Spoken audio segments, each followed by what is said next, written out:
Hi everyone, welcome back to the Turning of the Ages. This is part 3. In this episode, I'm going to talk about the Dendera as promised, and I'm going to show you where we are in the Turning of the Ages. So in the first episode, I talked about the book Hamlet's Mill, how Hamlet's Mill was depicting the Turning of the Ages through all of these myths throughout all of the world. And they used the Hamlet as the title of their book, but Hamlet was based on Hamlet, which was a Norse version of the tale, and talked about the turning of the ages as we point at a new pole star. The king is dismantled from his throne and a new one comes along, but it's a bit of a fight whenever this happens.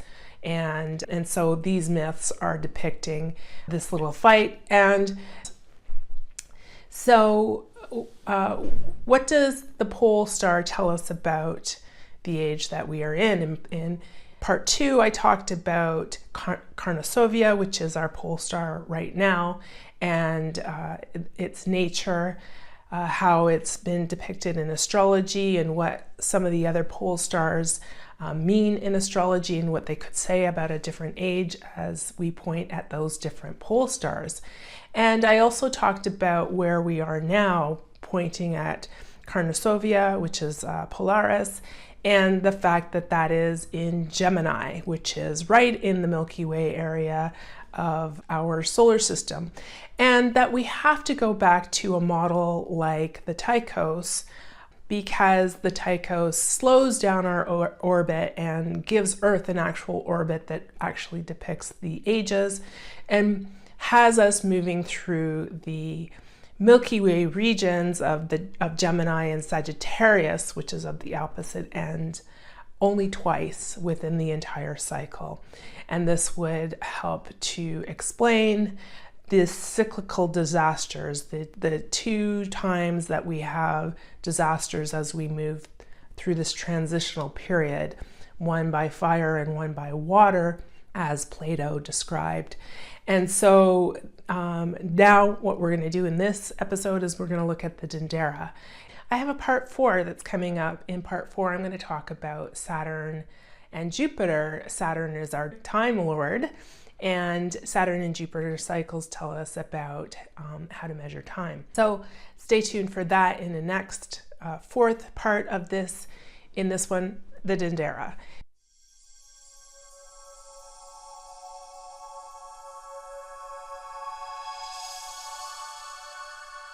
In 1798, in the midst of the French Revolution, Napoleon Bonaparte and his troops end up in Egypt, and they have a whole expedition down there in Egypt. They go with their horses, they have scientists, they have artists, they have all kinds, and they go and they document what is there in Egypt. And one of the things that they end up discovering is the Temple of Hathor. The Temple of Hathor is along the Nile in the town of Dendera, and it is a temple that is dedicated to the observation of the planets and the mythologies that go along with them. And many of the temples that were built were aligned to the stars, aligned to north. This in particular was a very much an observatory temple. And so when they went into the Temple of Hathor, they discovered in the front there is one zodiac, which is called the square zodiac. And as you go further into the temple and up the stairs and towards the back, there is another zodiac, which is the famous Dendera Round Zodiac. It was on the ceiling. It was taken out by the French and blown out with dynamite and taken back to France and is now in the Louvre. So these are the front doors of the Hathor Temple in Dendera. And I am showing you this is actually an artistic rendition of it. So north is the front door. If you were to stand inside these doors and look out, you would see north, and you would see the North Pole, whatever the North Pole was at the time that you were standing there and looking. And so this is the round zodiac. This is the zodiac set within the context, within the ceiling. It is set within the cosmic ocean, and as well we have Nut there. And we have here at the bottom the Horus bird, and he's perched on a papyrus stalk. And this Horus bird is the marker for north. So this is, in this direction would be north. And this direction is east. We're looking this way would be east. So whatever is facing, wherever Earth is in its orbit, will decide what is facing out the northern doors and what is on the eastern horizon, which would be the marker of the vernal equinox, which would tell us the age that we are in. So this is the Dendera and Zodiac. I'm going to go into what is depicted here. So in the center, we have this brown oval is the orbit of Earth. And the reason why Earth has an oval orbit is because Earth has a tilt. And so when it is going through its circular orbit, it tilts a little further out and it points towards Polaris, back to Vega, Polaris, Vega, and all the way around the entire circumpolar region, pointing at various different stars. It is worth it to go over the differences in the models of our solar system right here, because this is where one of the biggest differences of the model stands out. In the heliocentric model of Kepler and Copernicus, the precession is explained by a wobble. It's said to be Earth's third motion, and detractors of this model point out that the Earth isn't the only body in our solar system that is affected by precession, which is basically the movement of the stars as they move backwards. So they also move backwards in relation to Venus, Mars, all the others in our solar system. So it can't be that Earth is the only thing wobbling, that it affects the entire thing. The second thing is that the model lacks clear mechanics. And one of the biggest parts of this is that the equinox has been in the same location. For instance, there will be a stone marking equinox at Stonehenge, and that hasn't changed in 6,000 years. Or here in Dendera, it would be another marker, and it has not changed as well. The location remains fixed, and so if Earth was wobbling, that would not be the case.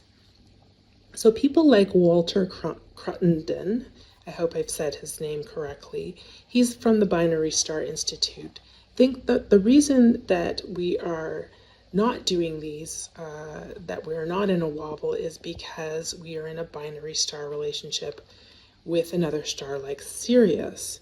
He still holds fast to the Copernican model, but that we have this relationship with another star.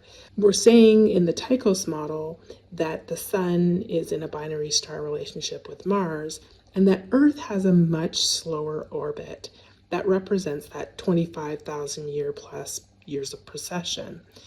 And so it also speculates that we are in a double binary star relationship, or a double-double, with Sirius. So we can have a binary star relationship with Mars, but then have others that affect other things.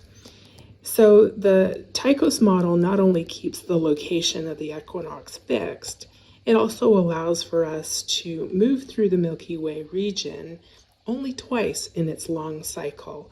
And I'm suggesting that these areas of the Milky Way section are what are depicted on this Dendera Zodiac, and also are the times where we are experiencing perhaps disaster cycles as we move down through the cycle and up through the cycle.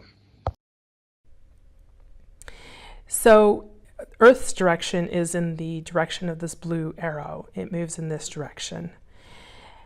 The next layer is this sun area. This is the zodiacal band. And so within this section, we see all of our zodiacal signs, Pisces, the Ram. We have over here Aquarius. And you will notice that they are moving in this particular direction backwards. It's backwards compared to what you might look at on a astrology software program. So when the sun is moving, it is moving in this direction. And when Earth is moving in its direction, the stars and the constellations will move backwards compared to where it's going.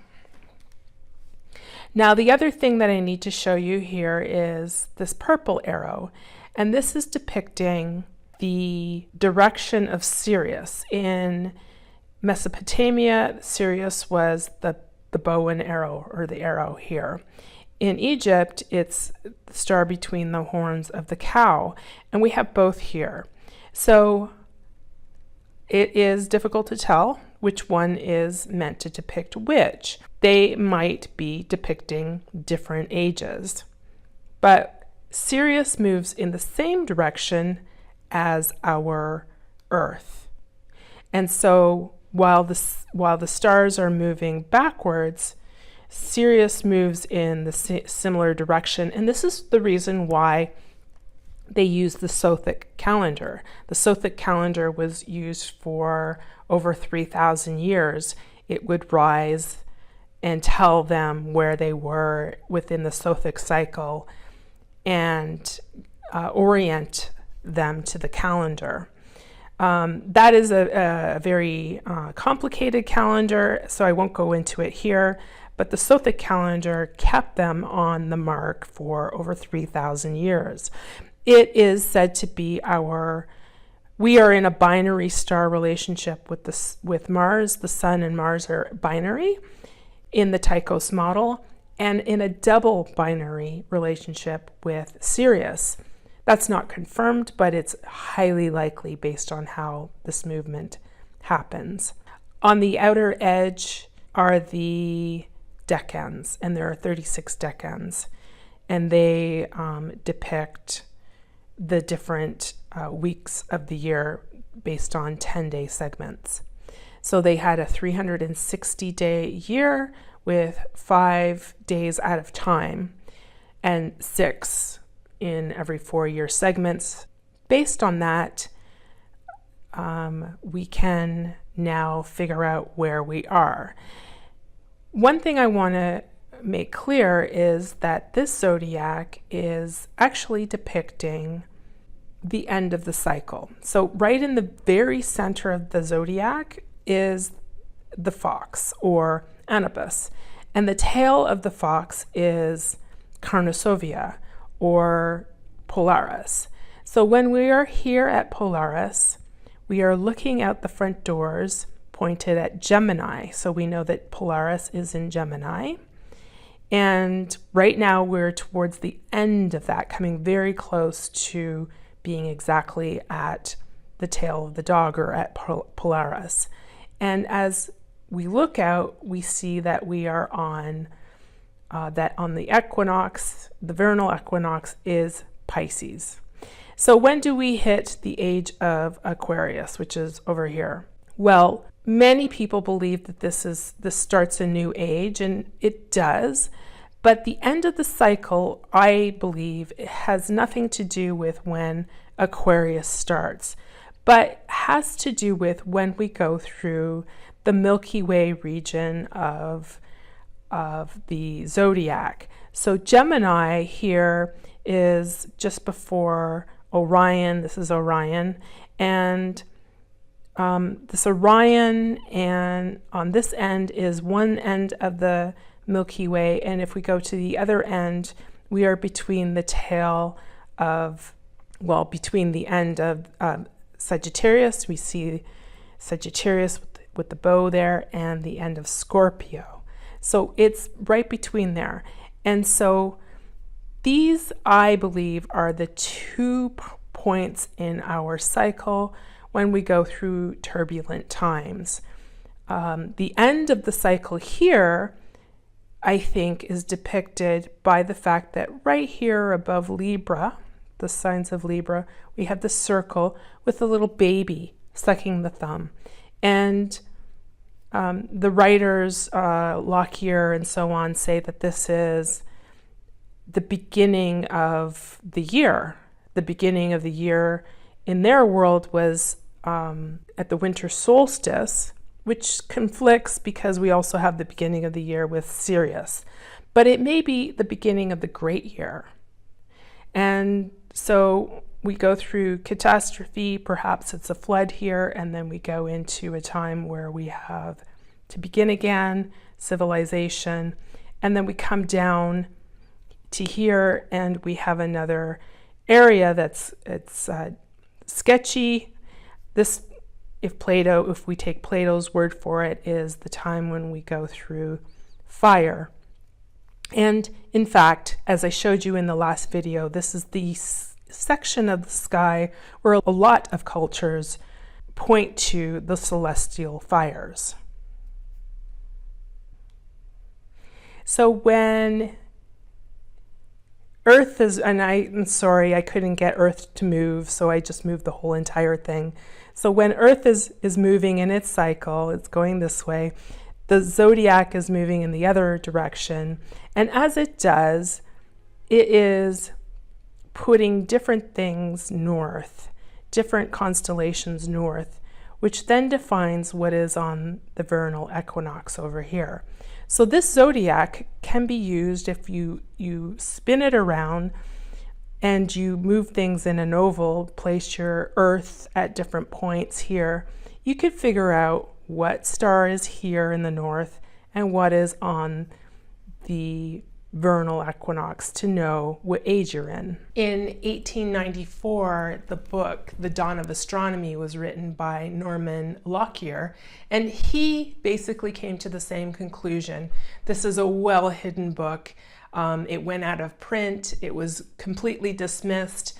It was revived by one of the authors of Hamlet's Mill, and of course disappeared once again. It's barely referred to.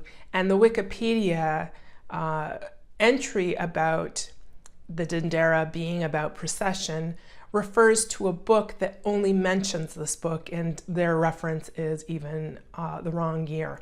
So it's poorly referenced. So this book also explains that precession is basically depicted on the Dendera. Peter Tompkins in 1978 wrote a book called The Secrets of the Great Pyramid, and in it he summarizes a number of astronomers. One of the very interesting things is that the Egyptologists, the astronomers, the archaeologists, all of these various different disciplines don't work together to bring together knowledge to understand things. And so this is one of the complaints that he has, and he notes that some other academics have as well. So Tompkins, he takes what Lockyer says, he also looks at the authors of Hamlet's Mill, and he looks at Schwaller. Here he's showing Schwaller's explanation of the spiral in the Dendera Zodiac. Basically, he's showing 2 circles, one with the pole of the North Pole and the other with the pole of the ecliptic. And these, he say, spiral around each other to create the spiral that is shown in the center. And I will show you a little bit later how the spiral works in the Tychos model. It's not entirely clear how they create this overlapping sacred geometry that he is showing in the Copernican system, but I will show you in the Tychos. Schwaller de Lubitz is a contemporary with Lockyer, and he's also a theosophist, and he was also a contemporary of Fulcanelli. Fulcanelli is the one who wrote Mysteries of the Cathedrals, and he goes through all of the cathedrals in Europe, and he shows how they are depicting alchemical formulas that have come from ancient Egypt. And he also has, at the very end of his book, an addition that he added several years later, which is about the Henday Cross. And the Henday Cross is said to depict the end of our ages. It's said to depict our cycle in the great year. So these two are contemporaries as well. And so they have studied what's in Egypt, they have studied what's in the pyramid, and they have studied it reliably because they have matched it to the solstices and equinoxes and the stars according to precession. And the Egyptologists and the archaeologists have not done that. They've, in fact, most of these books are pushed under the rug and ignored and dismissed. And there's a couple of reasons that I've mentioned before, and they are having to do with politics of the church and the politics of the Copernican system, which is tied to a distortion of our history, which I'm not really sure why it's been distorted other than to perhaps distort this information here.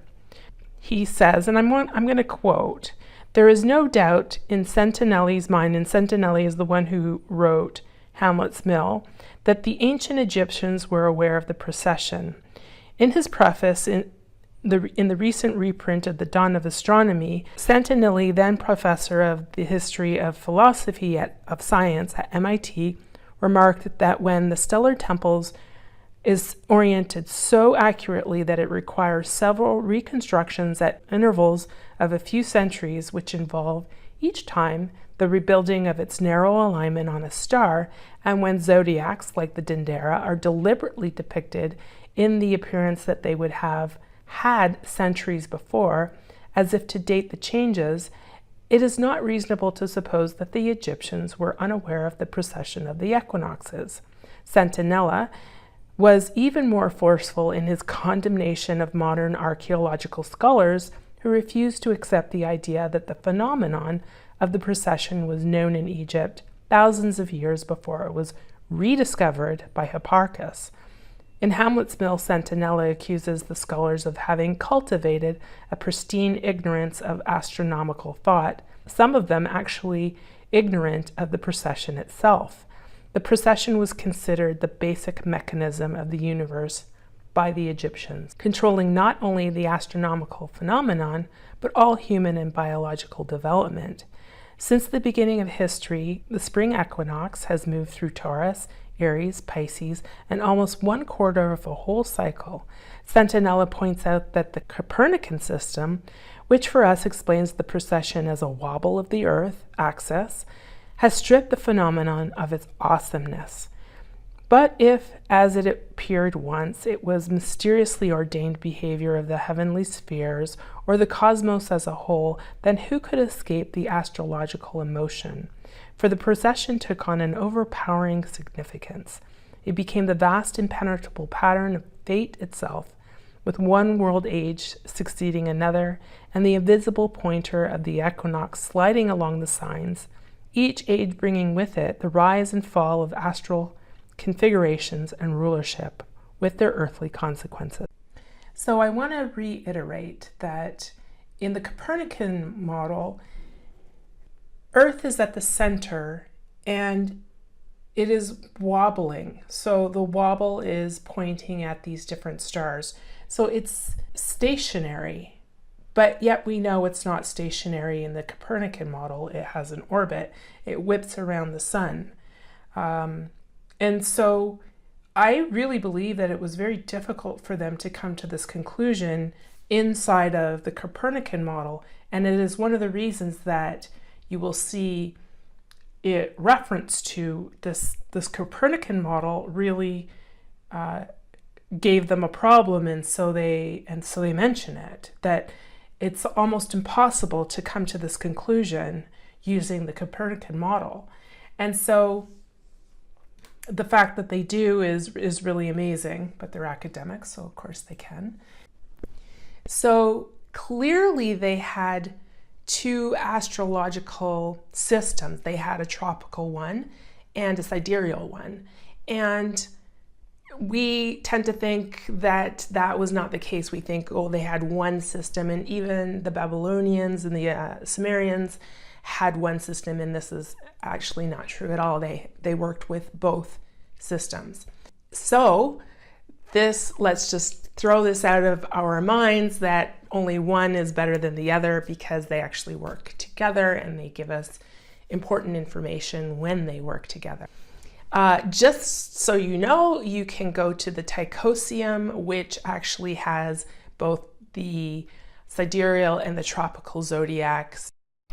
So here we are looking at the Tychosium, and this is the Tychos model, where we see the sun here and Mars here in an overlapping relationship with the sun. This fully explains the cycle of Mars, and this is, for me, a compelling case that this is our true solar system, how it operates. So I'm going to show you my settings first so that you can recreate this if you want to. I've got it set to today, and I've also checked off all my planets here: Earth, Moon, Sun, Mercury, Venus, Mars. There's some other ones here that I haven't checked off because they're clutter if I put them in, and they're not necessary. But I've also checked off the ecliptic grid, which is going to show me our ecliptic, the sidereal zodiac, and the tropical zodiac. And I've adjusted it so that we can see, you can adjust the zodiacal grid here so that we can see all of our solar system. And later I'll move it so that we can zoom in. I'm zooming out so you can see the tropical, which is the brown zodiac, and the sidereal, which is the gray zodiac. And we're just going to check it because today, as I'm doing this, Saturn and Neptune are at 0 degrees of Aries, right on the Aries point. So I've turned this around so that we can see them, and I'm going to put it on the side. And 0 Aries, as you know, is our vernal equinox. And zooming right in, we can see Earth. I've also, I should have said, I've also checked off the pole, so we know where Earth is pointing. So here's our Earth. This red line here is pointing to our pole star. So zooming way back out, we can see it's way up here. This is to scale. So this is Polaris. Our Earth is now pointing at Polaris as our pole star. So as you know, in our great year, we also point at Thuoban. We did during Egyptian times, and 12,000 years ago we were at Vega. So these are all northern stars. There isn't any real southern stars that we point at. I believe Canopus was used by the Egyptians, but it was never, there's not a solid South Pole star that helps us to orient ourselves. So usually we're using a northern pole star. So let's go way back in now, and today, like I said, Saturn and Neptune. This is Saturn, and there's Neptune, and they are at 0 degrees of Aries, so they are on this vernal equinox, on this tropical zodiac, right on 0. And sidereally, they are at 6 degrees of Pisces, so they're lined up right here. Let's see if I can go in closer. There's our Saturn, there's our Neptune, and from Earth we can see them lined up here. And so I am recording this on the 16th. Neptune, we're gonna come into a conjunction, exact conjunction, on the 20th of February. Okay, so that was just to show you that our zodiacs are aligned, because this doesn't show degrees. It shows, if you click on Neptune here, you're going to see right ascension, declination, distance, and elongation. So this is really astronomical. Astrological is usually in degrees, but this doesn't have that. So you have to adjust your thinking to that if you're going to use this. So now I would like to show you, I have this set to 1,000 years. So we're going to show you what happens with the vernal equinox when we go through the entire 25,344 years. I'll just go one step at a time. You can see our tropical zodiac moving. The sidereal one stays fixed. And as we do, let me see, I'm at 23,000. Here's the date here, 23,000. And if we go in close here, we'll see our pole is pointing in a different direction. Where our pole star is defines the vernal equinox, which is over here. So this is Taurus. Did I go back in time? Let's go back to Egyptian times. So let's go all the way back to, I believe it was about 3000 BC when the vernal equinox was in Taurus. Yes. Well, it's showing Gemini, but let's go, yes, 1,000 years in, 2000, just about 2,974. Its vernal equinox is right in the middle of Taurus. So where our equinox is always the 0 point, but tropically, but sidereally, we move around the zodiac and point at different constellations, which define our year and which are depicted in Egypt with the tradition which looks at the equinox.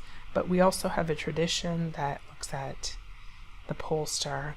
And I actually believe that the Dendera, at the time of the Dendera Zodiac, maybe during the Ptolemies, when the Greek and Egyptian and Babylonian astrology was coming together, that both were used.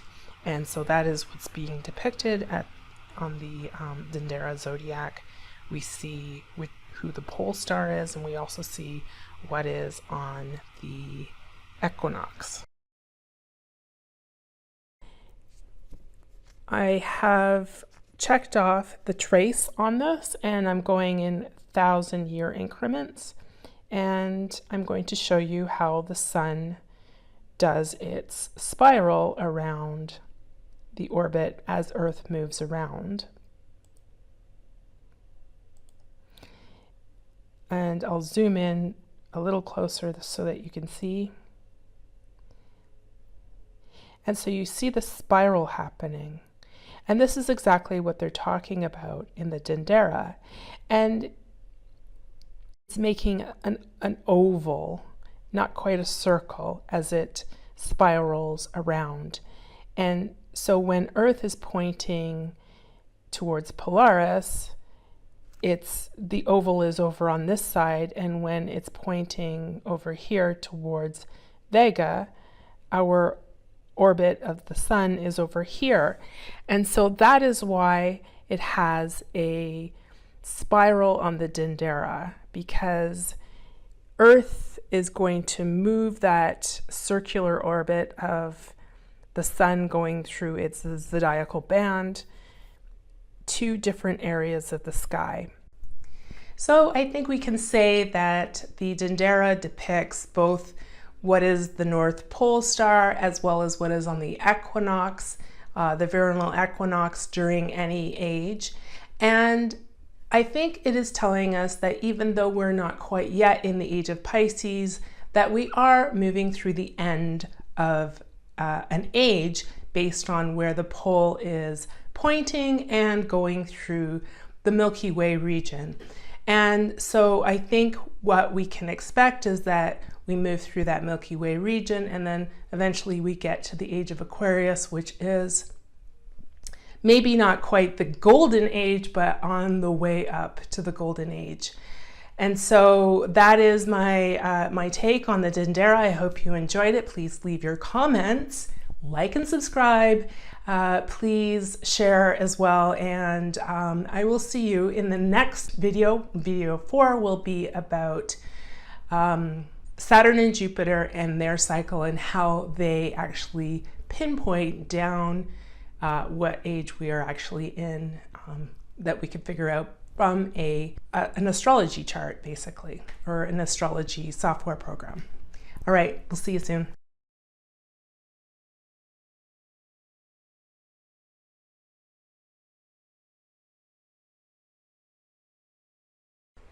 The Wild Sky Mystery School is calling you.